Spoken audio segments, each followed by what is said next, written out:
This episode is brought to you by SD Sober Living. If you or someone you know needs a safe, supportive recovery home, then reach out to SD Sober Living at www.sdsoberliving.org or call 619-334-9869. That's 619-334-9869. Come get some fuck fentanyl and some San Diego recovery at SD Sober Living. This is the Fuck Fentanyl guy letting you know if you or a loved one is injured in a motorcycle accident, then call 1-800-Lawtigers for a free case evaluation. We are available 24/7. That's 1-800-Lawtigers with over $1.5 billion recovered in verdicts and settlements. Nobody got your back more than Lawtigers. All this time you've just been counting down, making plans for when you're not around, and taking shots out of this loaded gun, and screaming out until my voice is numb. So just say you want more, and we can stop all this pain now. How many seasons you're not around? I spread your ashes onto the ground. Yeah. All this time, the story so far. My name is Luis Romero, and I'm the Fuck Fentanyl guy. This is the Fuck Fentanyl podcast. Today, I got my friend, Maddy. Mm-hmm. How you doing? Good. How are you? I'm good. I met Maddy pretty recently, I think maybe this year. And she actually just hit a milestone recently. Yeah, I just got 4 years on the 11th. Yeah. Yeah. So, awesome. Where did you grow up? I grew up in Encintas. Oh, nice. Yeah, so not a lot of struggle there. No? But I think like growing up in Encinitas and then coming into the rooms, I've learned that this disease definitely does not discriminate. You know, Oh, where no, your it does not. upbringing is. You know. No, it doesn't. Yeah. I know a lot of wild people from Encinitas. Yeah, that's true as well. Yeah, there's some degenerates. We're everywhere. Yeah, we're everywhere. We don't care. Shit. We don't care. Yeah, for sure. Oh, And I went to, I was like walking distance from my elementary school, and then I went to this private school also down the road from my house. But yeah. that school, I had to work through some resentment with Oh, that really? school. Yeah, Really? just very preppy, and like that ties into the whole like not feeling like you fit in kind of thing. Yeah. You know? Yeah, like a lot of stuck up ass fucking people. Yeah. One really cool thing about that school that I remember was there was a guy in like a grade above me, and he was Joe Walsh's son. Oh. So that was really cool. No shit. But he was like deeply disturbed because like his whole identity was wrapped around his dad and stuff, and so Can't imagine. you could see that on his face, and so he was so sick. He was so sick of all the Joe Walsh questions and stuff. Oh, He's like, fuck. couldn't be his own person. But No, fuck no, dude. hopefully he got that all figured out. Hopefully. But I Just thought, change his name. yeah, change his name or come up with his own identity, Come up over which is really hard to do. And Hell yeah. yeah, especially with all the pressure at that age. But Oh, fuck yeah. yeah, I thought so I didn't fit in there. Yeah. And so I thought the solution would be to go to a massive private school, LCC. Have you heard La Costa Canyon High School? No. North County people would know LCC. Oh, There's okay. There's like Sorry. LCCs, like all the jocks, and then like SDA is like the artsy fartsy kids. Awesome. And then and then CCA. Oh my god! And then there's CCA and Cathedral, Torrey Pines. Those are all like the big North County schools. Oh, okay. But anyway, Yeah. I mean, I guess my story kind of does start at LCC a little bit. Yeah, yeah. And I didn't last even like a full year there. So I did from 7th grade to 9th grade at that private school, and then I did my sophomore year kind of at LCC, and at the time, so like in my household, we had each family member. There was 4 of us. Yeah. Me and my brother and my mom and dad. Mm-hmm. Mom and dad divorced in 2004. Okay. And then each one of us like had our own problem. Like Yeah. one of us had alcoholism, one of Yeah. us had anger issues, one Yeah. of us had like severe depression. And then there was me, and Uh-huh. I was kind of just like, okay, what do I do? What's my thing? Your problem? You want one? And I think, yeah, I know. I was like, what do I get?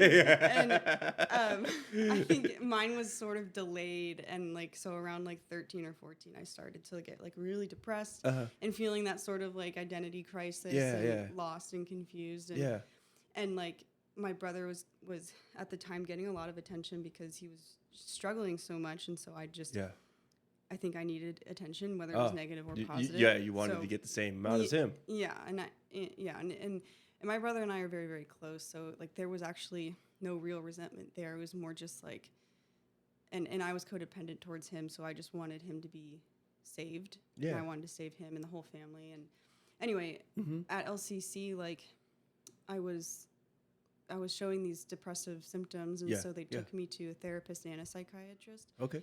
And one day, I think looking back on it now, it was definitely like my higher power being there the whole time. Yeah. And somehow I thought it would be a good idea to tell my psychiatrist that sometimes I think about just walking to the train station at early in the morning because I know the Amtrak schedule. I don't know where this is going. Yeah, I know the Amtrak schedule, and the Amtrak doesn't stop. Like the coaster makes stops, and it stops at the train stop, but the Amtrak, that motherfucker blows. Oh yeah. You know what I mean? Like I was saying all this to the psychiatrist, and I was saying it as like a silly little hypothetical. Yeah. But he was, he had to take it seriously. Yeah, that's some serious SI you're giving him. Yeah, he's like, oh, this is my job, Yeah. And we got one, folks. We got a live one. You got a visitor. Yeah.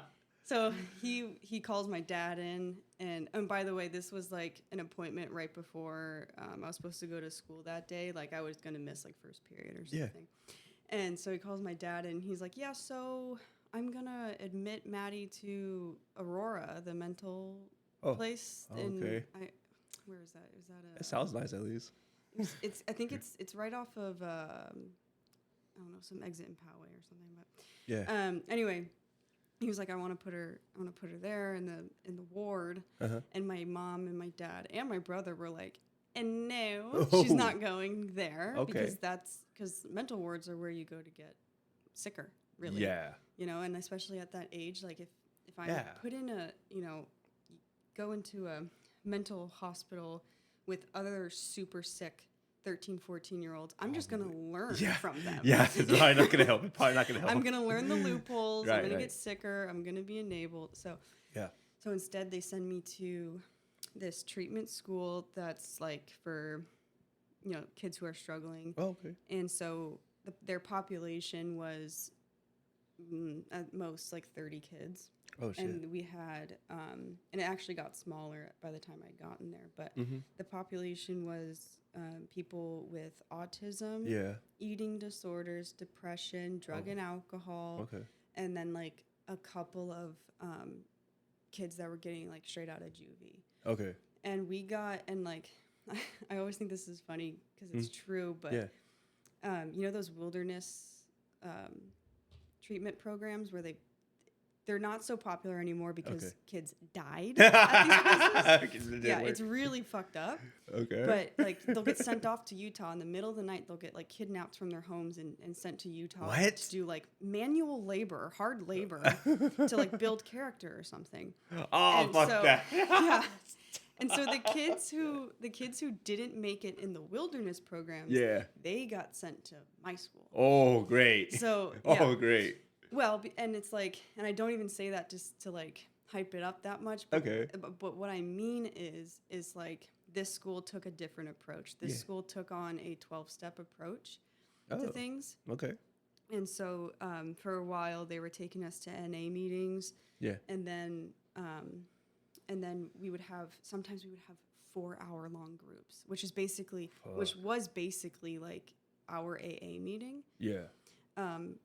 But basically what happened was I got sent there and I got space. I was given space and time to figure out who I wanted to be, and I was given an opportunity to create my own identity. Yeah. So they took my makeup away, they took my hair stuff away, they took away all my clothes. Yeah. And so I think I had to wear like the same outfit for every day for like 6 weeks Oh, and like- wash that thing like oh, every day, really? like Like a- sweatpants and a sweatshirt kind of thing. Yeah, like your own little uniform.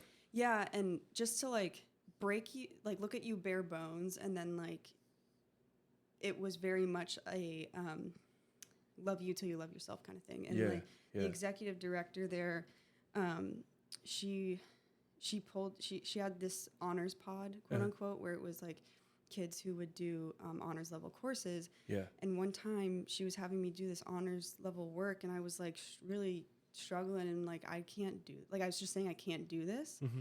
And she took me outside, and she says, "Do you trust me?" Mm-hmm. And I was like, "Yeah, I trust you." And she was like, "Okay, you can do this. Like you can do honors level work. Like you're not stupid." You know, she was very much like, she had this sandwich theory where she was like, first you break them down, And build them then up. you bring them back up. Yeah. You know? And okay.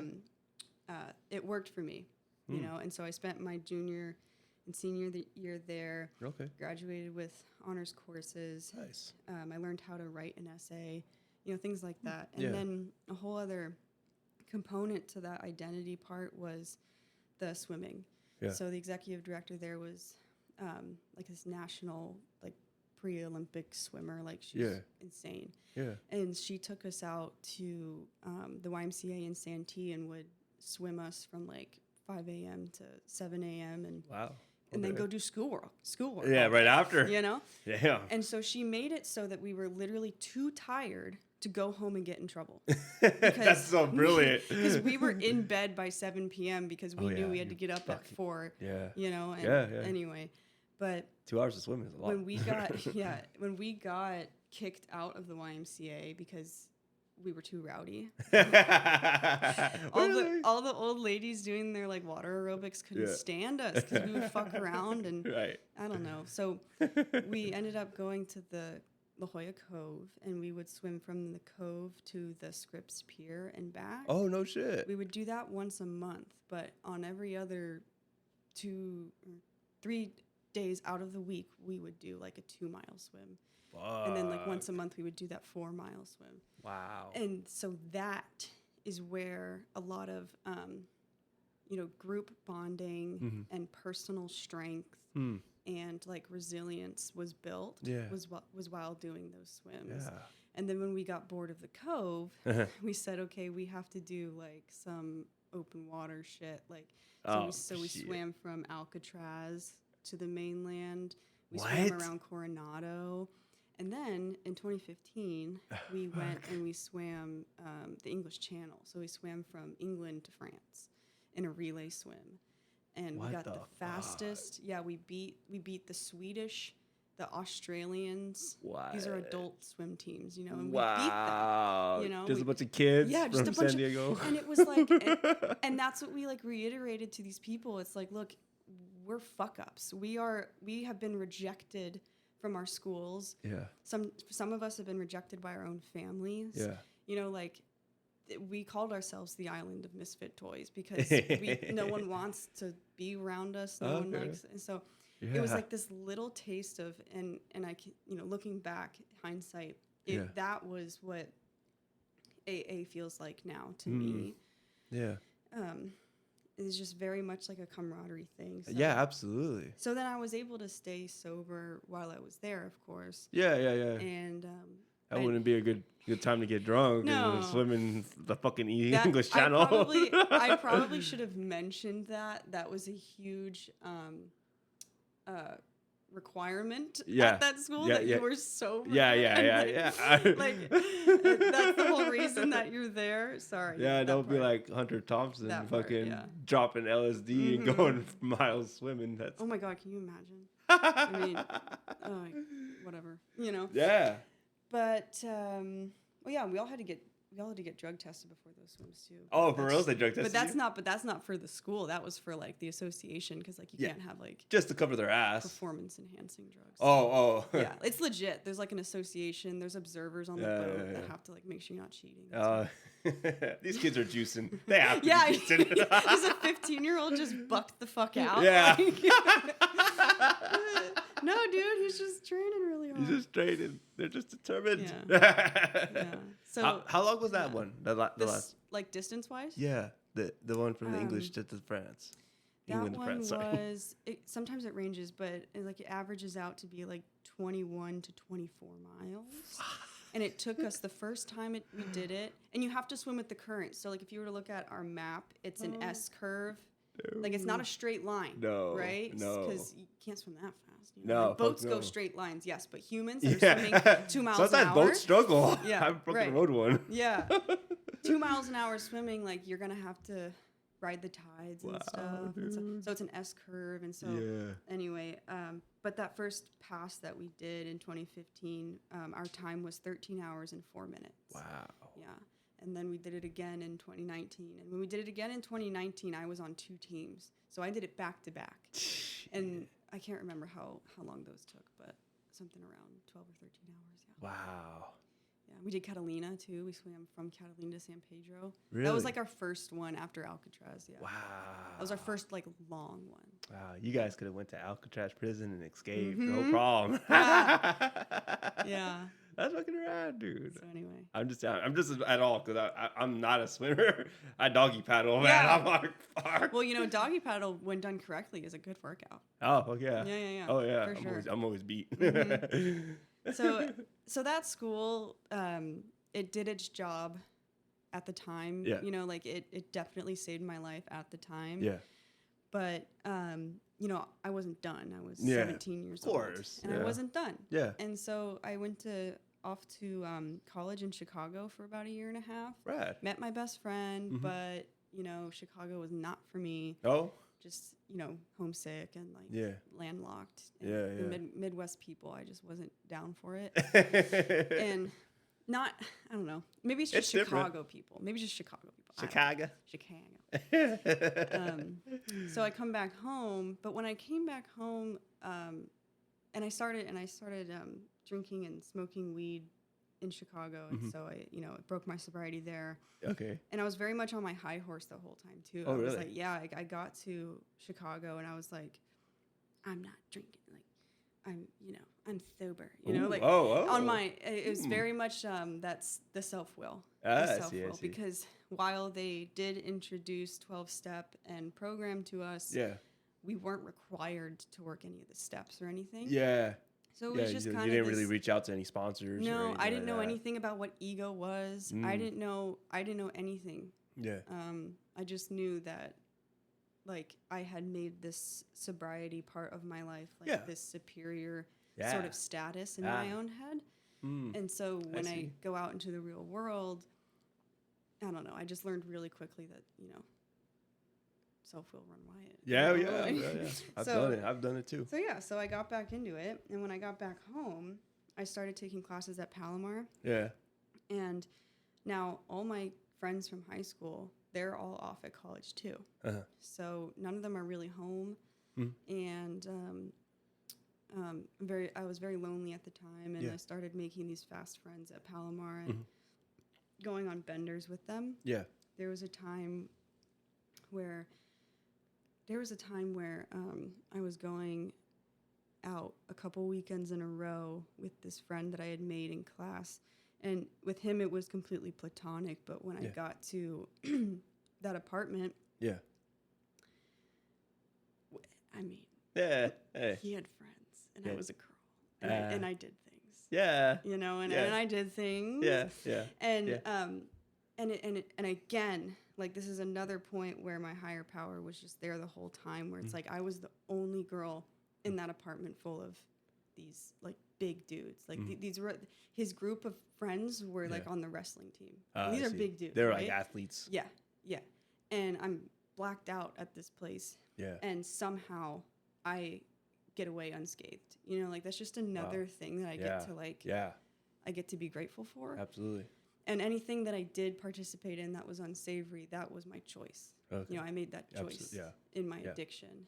And and then to my surprise, a couple weeks later, it's like, for some reason, these guys want nothing to do with me. What do you mean? Have a What? good time. Yeah. I thought I was a great time, but apparently they had enough of me. Oh, Yeah. shit. So, and then I met this girl shortly after all this. I met this girl who actually went to the same school Yeah. that I had just spoken about, and we like rekindled and was like became really best friends. But the relationship was very, very codependent, and we started to drink and use together really heavily. I see. Yeah. And I was very codependent towards her, and she kind of would push and pull me away, and it was like, it really built up some like abandonment and betrayal issues, and it was gnarly, and the fallout was really gnarly. Right. And we were friends for about a full year and a half-ish, and then we had a falling out because I thought she was using too much, and I mean, I was using, I was using a lot with her and stuff, but of course it was all her. But anyway, right.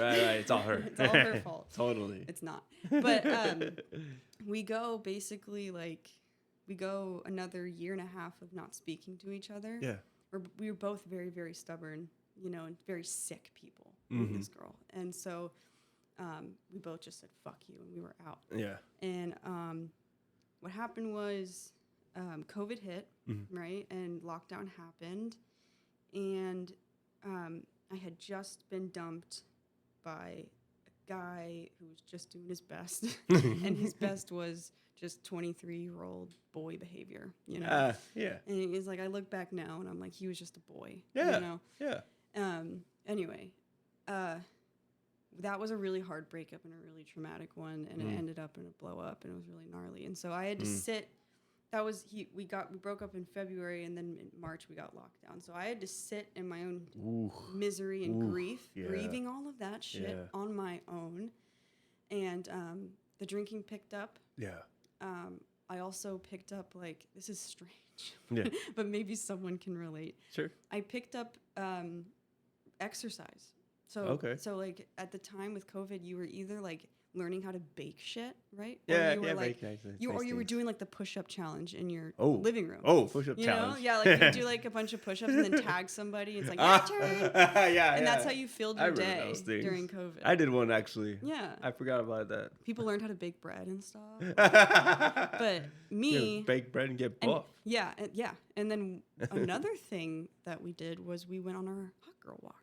Hot girl walks became a thing. What's a hot girl walk? Hot girl walk is when you go on a walk outside, and it's essentially like you're optimizing your mental health, because taking care of your mental health, like that's what hot girls do, and you're getting exercise, and you're not overextending yourself. Walking is like the best exercise you can get. Yeah. It targets like all like the fat that's like surrounding your organs and stuff. Yeah. And, like, I don't know, whatever. This isn't a science podcast. No, it's okay. But anyway, so I go. But like looking back at that, that walking that I did, I would walk, dude. Okay, so we're in Chula Vista, right? Yeah, we are. So I was looking at the map coming down here, and I was like, dude, like I used to walk from the Hotel Del down here. Okay.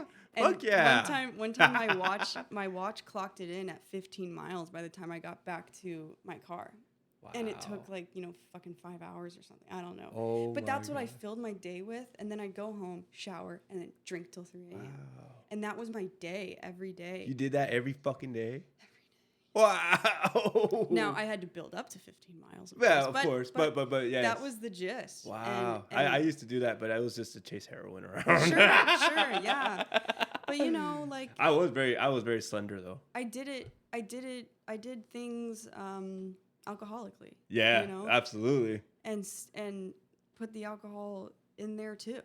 Exercise great. Also, where's my drink? And then things started to open up around COVID, and so it just afforded me more opportunity to keep going out and stuff. But it got to a point, of course, where I started to wake up, and like the first thing I would do before I'd even like go pee was cry. Like I'd open up my eyes, just start crying, and I didn't know and I just thought I was depressed. I just thought I was having a gnarly bout of depression. Mm-hmm. And me and my dad have always been really close, and we could always have like these very one-on-one heart-to-hearts. Yeah. And we still can, but there was one point during the lockdown where he'd come in my room, and I was like folding laundry, and he was like, asked me what's wrong, and I was like, I don't even know what to say. Wow. I have no words for you. Like I couldn't describe what I was feeling. Come to find out, it's the incomprehensible demoralization, and the loneliness, and like all that good stuff. Yeah. But I didn't know what to call it, man. Like, and and it caused a lot of like friction between me and my dad, to the point where we blew up on each other, and he kicked me out, and I was living. Really? Yeah, I was living with my mom by the IKEA up here. Okay. And I was living with her on her couch. And at that point, that was like May 2020. Mm-hmm. And and it was only supposed to be for a couple days, and I ended up staying there until like July. Okay. But yeah, that was on that couch. That was when I was like waking up and just crying. And so every day, every fucking day, and it was the same thing. It was the same thing. Go on a walk, come back, eat, shower, drink, like, you know. And my mom is, you know, she's gonna be 20 years sober this December. Wow. You know, and she had to watch that, you know. Yeah. And she had to keep her hands off, because she knew that I got to figure it out. And she didn't want to push you away. No. And so one day, and this was July 8th, 2020, and my sobriety date is July 11th, 2020. Mm-hmm. July 8th, 2020 comes around, and I'm putting on my shoes to go for my walk, and I'm crying, and my mom is like, "What's wrong?" And like through my tears, I was just like, "I'm scared. You know, I'm just scared. I don't know what's happening to me." Yeah. And she knew that at the time, because, you know, when I was with my dad, I was going on walks in Encintas, but with my mom, I was taking drives to Coronado to just walk the Strand. Yeah. Because it was just a straight shot. Yeah. I've been there. Yeah, it's just a straight shot, and it was easy. And so I was driving over that bridge every day. Oh, yeah. And so I was like, I'm scared. And so I get up, and I'm starting to leave, and she was like, "Hey, can you just please promise me that, like, you're going to be safe right now?" Mm-hmm. And I said, "Yeah." And she's like, "Okay, in a couple hours, I'm going to text you, and you're going to text me back." And I'm like, "Yeah." Okay.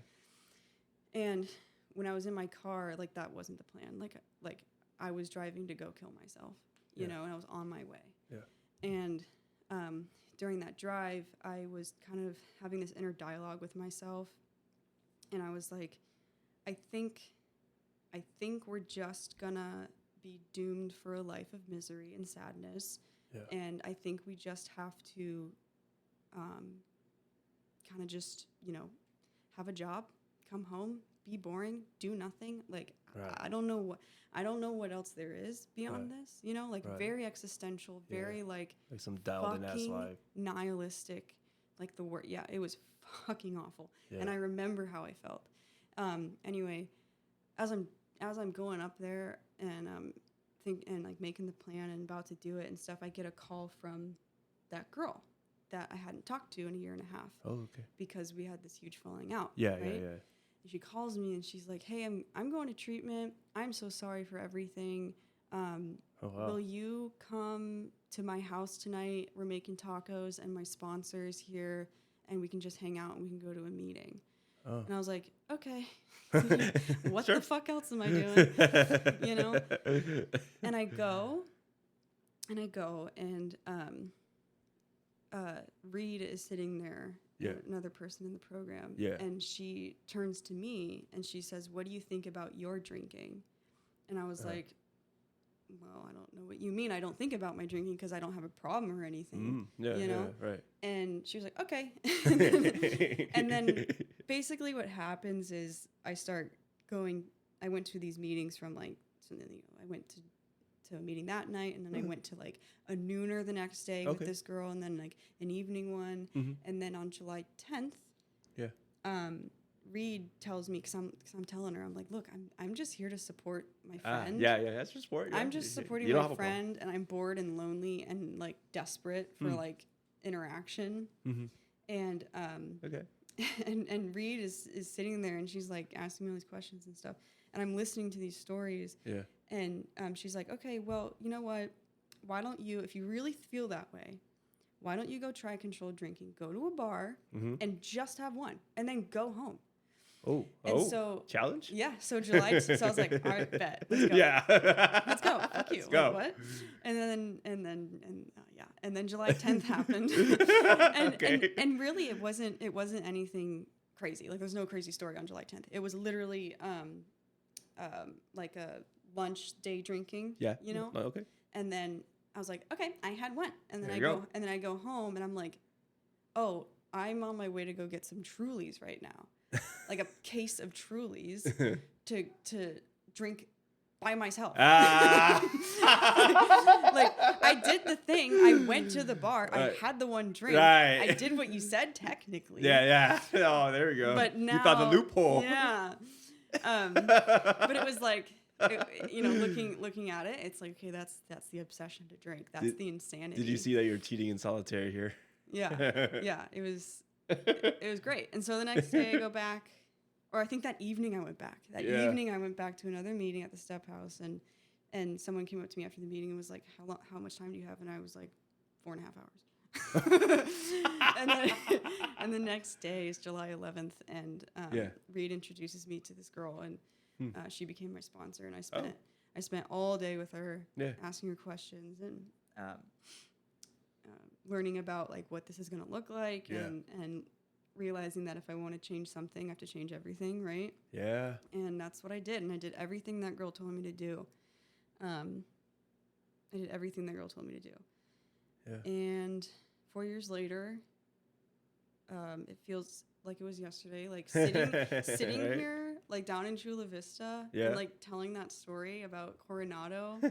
I can see her, like I can see the old Maddy, and like I just have so much like love for her, and like how crazy it is to have that wool pulled back from my eyes, and like it's just this fresh sense of clarity, and like being restored to that sanity is like, it's unreal. It's unreal. Oh yeah. There's so much that I didn't know. I was just surviving. Yeah, man. I fucking can relate a lot to I mean, probably by now I'm a pretty gnarly fucking junkie. Mm-hmm. But I relate a lot to the feelings that you've gone through. And so many times, like I just fucking wish like fucking a lightning bolt just struck my fucking head, because I just can't stand living. Yeah. You know what I mean? And every time I'll do my shot, I'm just like, well, fuck it. I don't, you know what I mean? Yeah. Whatever happens, happens. Yeah. And, and it was all because of that pain inside me, that spiritual malady, that thing. And the thing is, it doesn't go away. It's there forever. And I spent fucking years sober with it, letting it get a little wild. And then it comes out with defects of character. And then it comes back with more pain. And so I totally, that's the thing I love about, AA, because I was a bit of an elitist myself. I thought it was hot shit. And I was like, I don't relate to this shit at all, man. Like, who are you guys still talking about? So, but when I would read the literature and when it became pretty fucking clear, dude, like it's all about what, like, you. It's all about what goes on inside you. And just like try to dig, you do your inventory steps, and you see what's wrong, and then you try to restore it by reaching out to a sponsor, or it could be a random human too, but preferably a sponsor. Yeah, they get it. And just to let that all out, and then just stay and just stay with the service and fellowship, man. Like, and as I told one of my good friends for a long time, he also has a very similar story to mine. You know, we deprived ourselves of service, and you know, and we and for me personally, you know, like I just I don't want to do that anymore because I honestly for me personally it just fucked me up. To not do service. Yeah, because I felt like I just fucking used I used it and I just boop, good. You know what I mean? Yeah. Instead of just Oh, I see. Okay. you know what I mean? Like I used something and I just okay, good. Instead of giving back. Gotcha. It was like a transactional thing. Yeah. Yeah. You know what I mean? It is. It totally is. That can. I feel like that can totally happen. Like, I mean, as like addicts and alcoholics, I feel like that can happen sometimes. And that's just like, but that's the cool thing about when you work a program is that you can check that.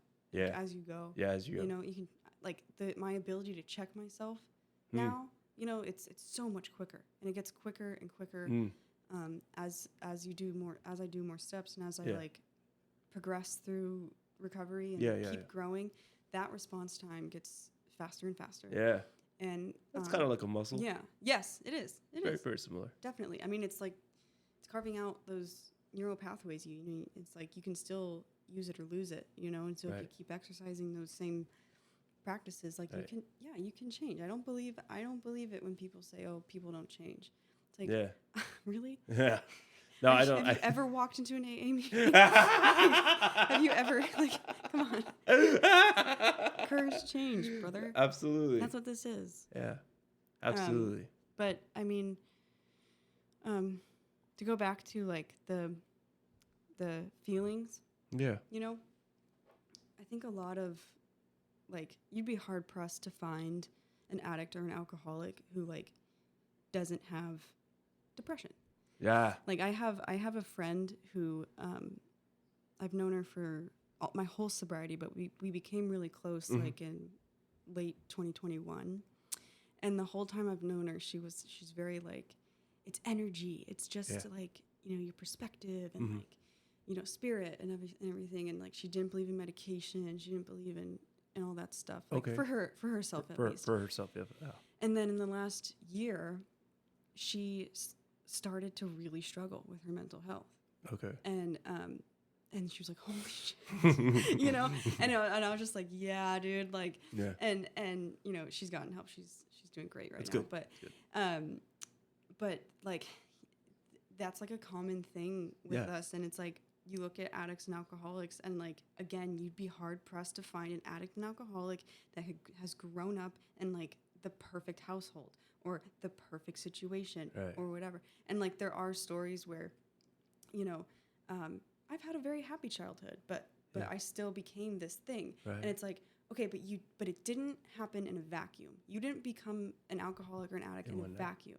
There's something in you where you feel like you need to change the way you feel, right? And it's that thing that you're trying to change, right? Yeah. And like, there's a way to, you won't get rid of it, but there's a way to cope with it and live with it. And that is that's the serenity prayer. You know, like I can't change the fact that I have this feeling in me that I constantly want to change. But what I can change is giving it up to a higher power, being a service, trying my best, you know, like all of the things that we learn, those are the things we can do. And we find that those things make that feeling smaller, you know, or quieter or like, you know, softer. Right. And take the power away from it. Takes the power away from it. Yeah. We're so scared of this thing, right? But when we face it, like, so I find a lot of my spirituality in like Buddhist philosophy. Oh. And there's this story about this guy running away from this like huge rabid animal. Yeah. This huge rabid like wolf or dog or some shit. And he's so scared to turn around and face it. And then like when he finally does, he sees that it's just a border collie. You know, like we give this thing so much power over us that we don't want it to have. Right. And then when we finally look at it, it's like it's just a mirror, dude. You know, it's just a mirror. And and I feel like anger is just fear, you know, and all this stuff. So absolutely. I don't know where we're going with that. No, absolutely. And I love how you tackled on mental health because yeah, you know, us. I speak for myself too, right here. I'm speaking of nice statements. You know, I think I'm fucking Superman sometimes. You know, and I think, you know, my mental health problems that I've had, you know, through sobriety is like, not that I can handle it. Yeah. And Sometimes then, you need outside help. That's okay. yeah, sometimes you need outside help. You know, there's chemicals in your brain. You know what I mean? And I had a friend recently go into a crisis home. You know, been clean and sober for a while, years, worked in the field, recovery field. You know, and she's, you know, she has that chemical imbalance and needs some help, and I respect that because it takes a lot. It takes a lot of fucking courage. Yeah. And you know, and just to humble yourself. That's what recovery to me in a nutshell is all about. Humbling. Yes. Getting right sized. Yes. Yeah. Yes. You know what I mean? Because it's so easy. It's so easy to let that ego fucking come back and take over. Yeah, I think like I think it's really important to touch on the fact that like I said, like that feeling doesn't go away, and like also life doesn't get easier. No. Right? It stays the same. It's It's the same as when it was in 2020 for me. Right. It's the same thing, right? It's just the difference is me, and like the way I handle shit is me. Perfect example, right? I usually take, and I still do take like heartbreak really, really hard. Yeah. Like I take it fucking personally. I take it spiritually. You lose a little sleep. It's a fucking betrayal to break my heart. Like it's awful. It's hellish. I don't know what that comes from. Maybe it's like abandonment issues from when I was a kid. I don't know. I don't know. Yeah, I feel you. Hellish, right? Yeah. And so, I mean, that was like the beginning of the end when in 2020 when I was going through that gnarly breakup, right? Right. And I went through a breakup in sobriety in 2021. Okay. And my initial thought wasn't, oh, fuck, maybe if I was skinnier. Oh, fuck, maybe if I was funnier. Maybe if I was prettier. Maybe if I had more money. Those did not cross my mind. You know what crossed my mind was, oh, this has everything to do with him and how he feels and has nothing to do with me and how I feel. He's breaking up with me because he lost feelings for me. He has the right to do that. And that happens, and it's normal. Like just growing up in the rooms, has taught me, like, you're supposed to be dumped in life. That's gonna happen. Yeah, right. And that's okay because for me, in my perspective, that is God redirecting me toward the path that I'm supposed to be. I'm not meant to be with this person, you know, stuff like that. So like, and it was the instinct wasn't to like put myself down. What the initial thoughts were like, oh, this has nothing to do with me, and like I'm okay. Like, this hurts, and I'm going to grieve it. And it was a hard breakup for me because he was a great guy. Yeah. But the way that I didn't shit on myself was really cool. Like, that was really cool, you know? Yeah. And I'm really proud of that. And it's little things like that, you know, like hard shit happens. My grandma passed away 2 years ago. I'm so sorry. And that was the first, like, really close death that I had to deal with. Yeah. And it was just, like...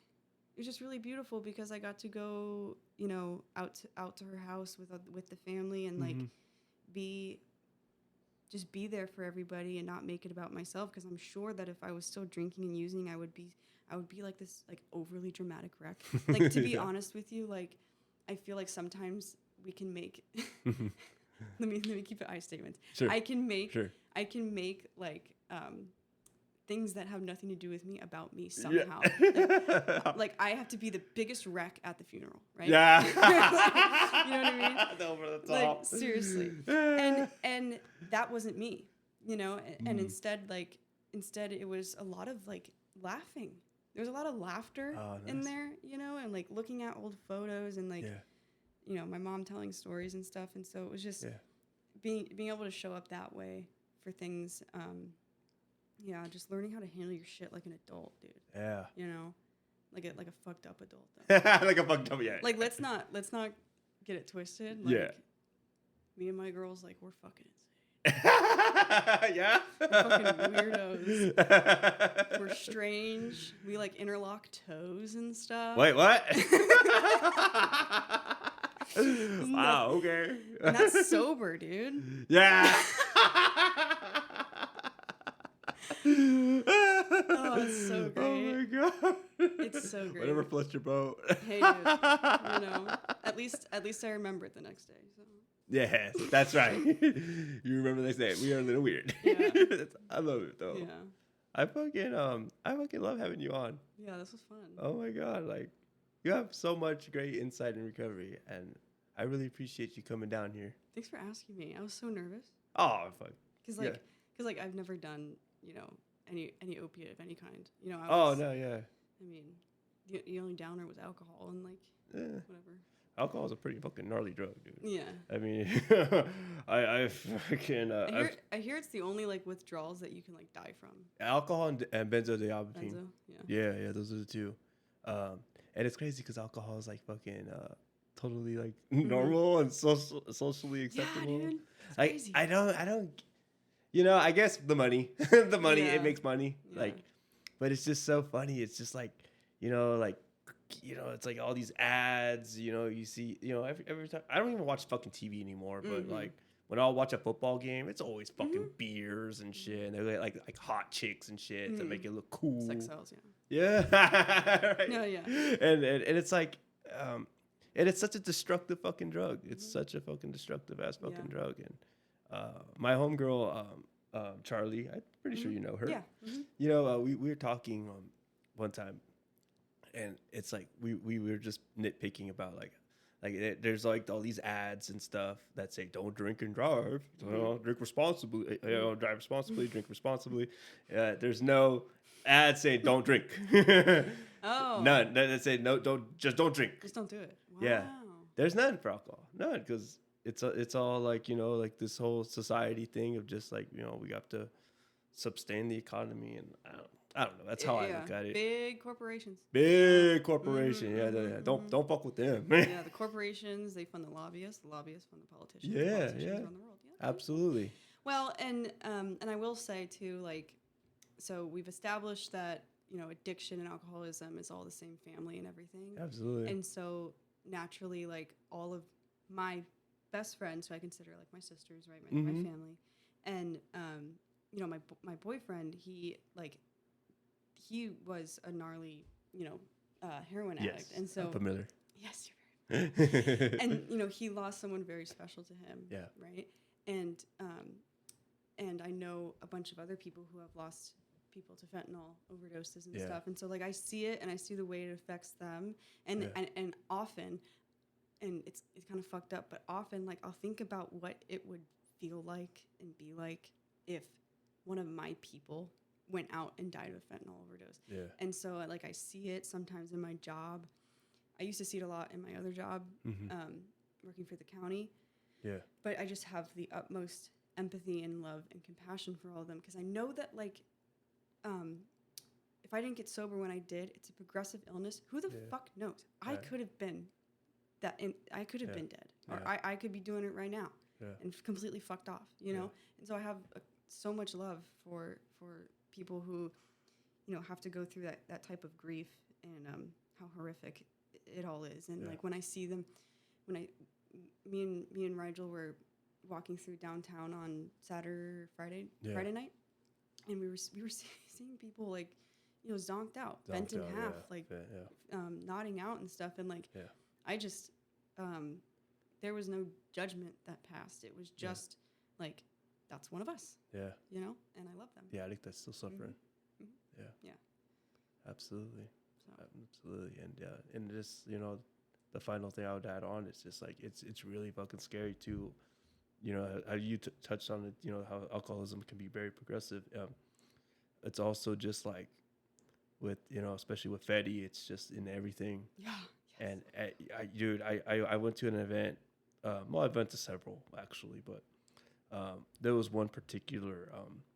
It was up in Hemet, and I seen all these it was a bunch of signs, and it's literally every photo is a fucking kid, dude. 15, thinking they're smoking weed. Or taking an Adderall to stay. Taking an Adderall. Or, it's so fucking sad. Yeah, it's tragic. It's fucking tragic. Absolutely. And It makes me mad. It because what it tells me is like the people that are like distributing that stuff, like this entitlement that they have to like put somebody's life at risk like that, who's like completely innocent. Like that's what really gets me. Yeah. It's like you don't give a shit, dude. Right. You just need to make your money. Yeah. But then the other side of me is like he needs to make his money, so he's probably super desperate and needs Right. help. Right. So it's like it's fucked on all ends. Right. It is. Yeah. So. And hopefully it gets better. Mm-hmm. Hopefully. But I really fucking appreciate you coming on here. You fucking I'm really like just really impressed in how much great recovery you have, and I just just keep encouraging you to do the same thing. Do your weird shit with your homegirls. Hell yeah, dude. All right. Well, Thank you so much. Yeah, absolutely. All right. Goodbye, everybody. Okay, bye.